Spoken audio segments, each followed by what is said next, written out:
Perkenalkan, nama saya Lisna Novelina Tambunan. Di sini saya akan menjelaskan materi pendidikan kesehatan untuk sekolah menengah atas atau SMA.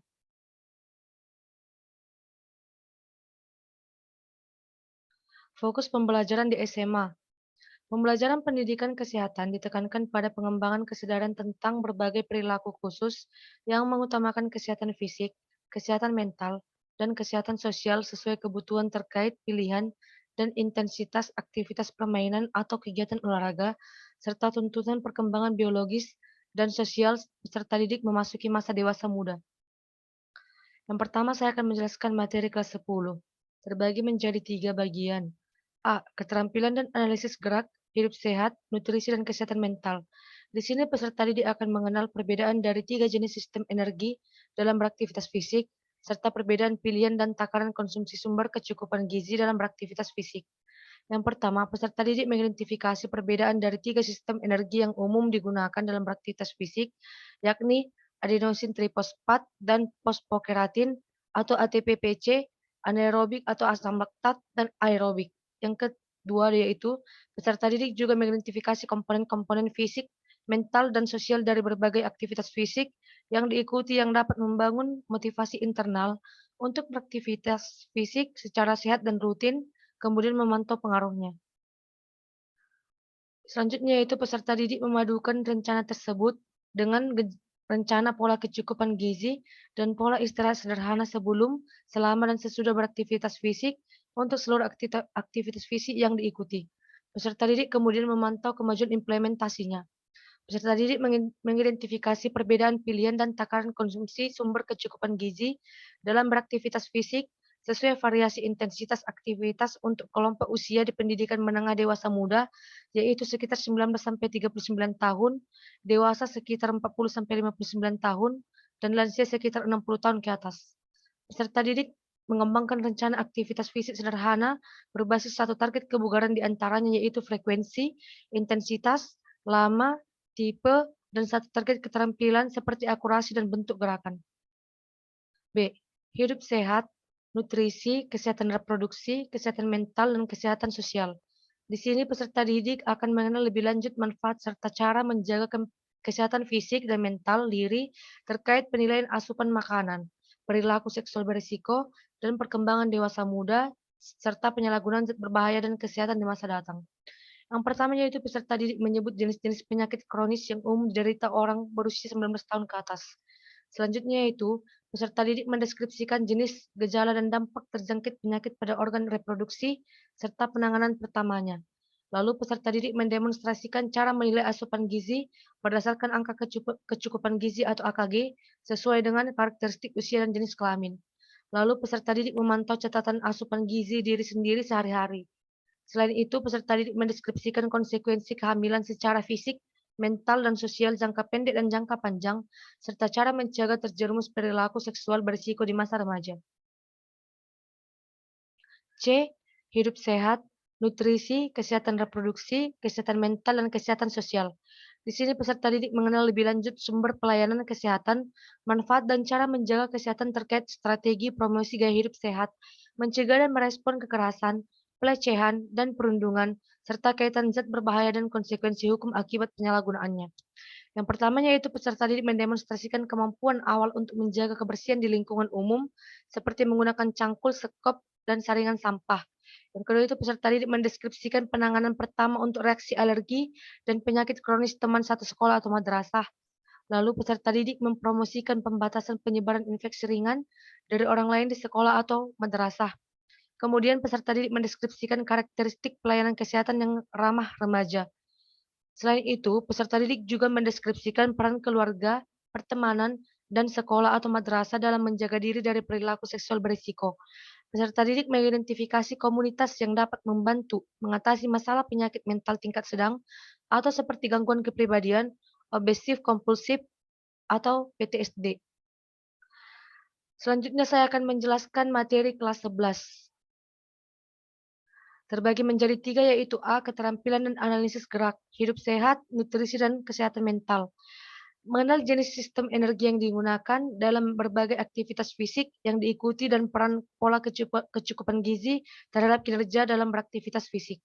Di sini peserta didik mengidentifikasi jenis sistem energi yang digunakan dalam berbagai aktivitas fisik yang diikuti. Lalu peserta didik menganalisis kemajuan implementasi rencana aktivitas fisik sederhana. Peserta didik juga mengidentifikasi urutan pengaruh dari masing-masing komponen fisik, mental, dan sosial yang telah diidentifikasi dapat membangun motivasi internalnya untuk beraktivitas fisik secara sehat dan rutin. Peserta didik juga menganalisis peran rencana pola kecukupan gizi dan pola istirahat terhadap kemajuan implementasi rencana tersebut.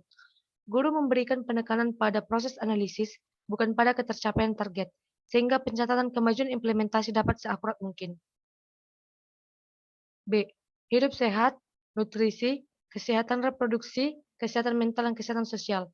Di sini peserta didik akan mengenal lebih lanjut manfaat dan cara menjaga kesehatan terkait penilaian asupan, makanan, dan penyakit kronis, perilaku seksual berisiko yang berdampak pada kesehatan reproduksi, serta zat berbahaya.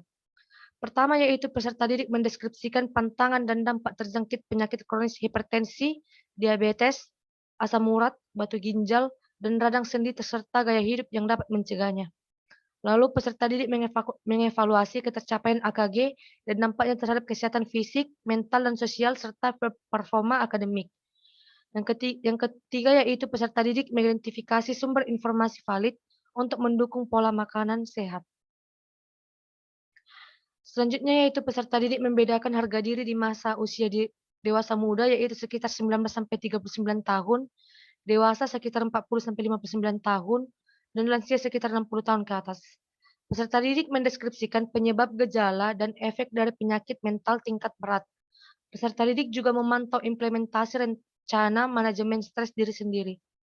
Peserta didik juga mendeskripsikan konsekuensi hukum jika melakukan pelecehan, perundungan, atau kekerasan di dunia nyata dan di dunia maya, serta dampak negatif hukum jangka pendek dan jangka panjang.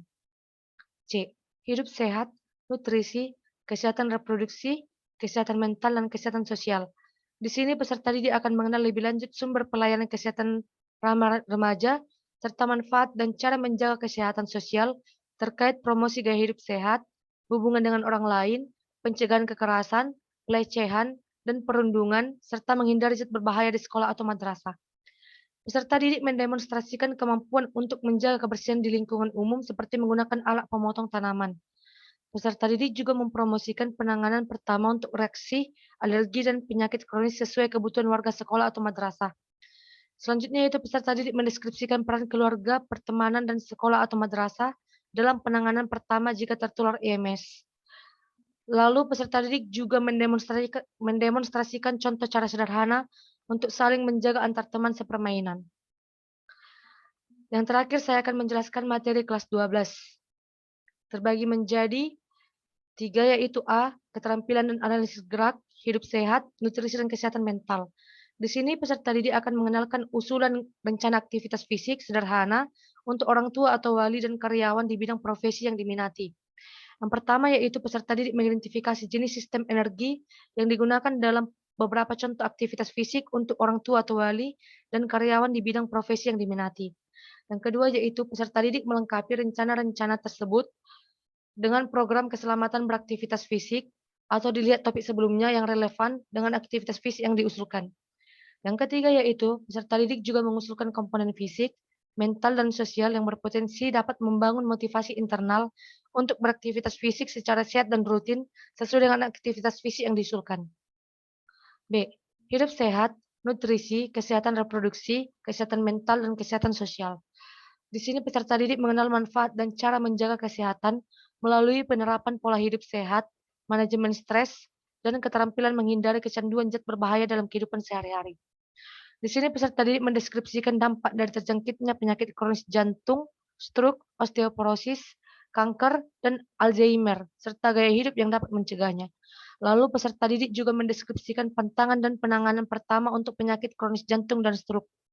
Selanjutnya yaitu peserta didik mendeskripsikan perubahan fisik, mental, dan sosial serta cara-cara untuk mencegah terjerumus perilaku seksual berisiko memasuki masa usia dewasa muda yaitu sekitar 19-39 tahun. Lalu peserta didik juga mendeskripsikan langkah rehabilitasi kecanduan narkotika, psikotropika, atau obat-obatan terlarang atau narkoba. C. Hidup sehat, nutrisi, kesehatan reproduksi, kesehatan mental, dan kesehatan sosial.